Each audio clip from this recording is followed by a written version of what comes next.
I just recently ran across some information. A friend of mine told me it's a book called Living in the Now, and it makes sense. Right now is the only time we have, because yes, you know that yesterday is history and tomorrow's a mystery. And right now I don't have a problem, because I'm sitting here talking to you and whoever's watching this video, wherever they watching the video, and I don't have any problems right now. Matter of fact, I'm focusing on what I'm doing right now, so I can kind of see the advantages of dealing in the now and staying in the now as much as possible, and trying to learn how to discipline myself so my mind doesn't drift into yesterday, into the past, or drift into the future. It's like trying to put the time machine on hold and not going in reverse or not going in forward, but just staying right where I am right now. That's kind of deep in it, and I think it's going to require a great deal of discipline for us to be able to achieve that. Because I don't want to talk about me in the sense that saying, well, you people need to learn how to live in the now. No, we all need to live in the now. Now, some of us may be at different places in our progress as far as our spiritual growth and our understanding of staying in the now and the advantages of staying in the now. But it's no place like being where you are right now, regardless of what you think. I say that because, you know, we think about what happened 5 years ago, 10 years ago, 30 years ago, or we're thinking about what's going to happen tomorrow, next year. I ain't got no money, nobody love me.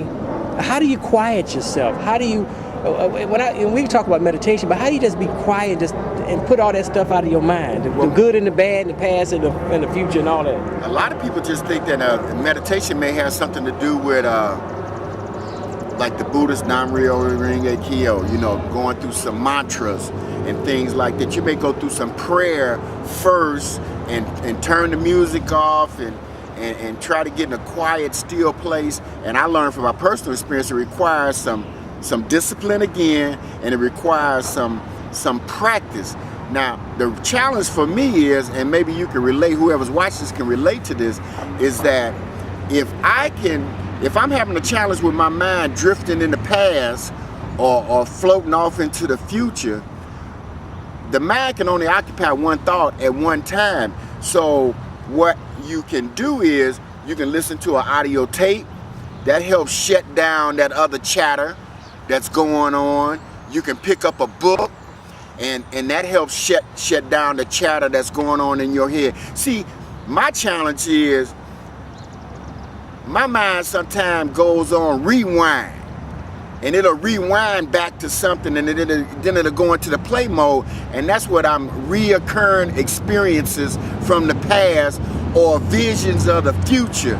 You can shut those things out again by reading, by listening to an audio tape where you got some outside audio coming in to shut it down. And the third and the most valuable thing you can do is you can pick up the phone and call somebody and share with them and ask them a question so that they can start giving you some feedback about whatever's going on with you. And that way it takes you away from, again, finding yourself in the past or finding yourself being catapulted into the future.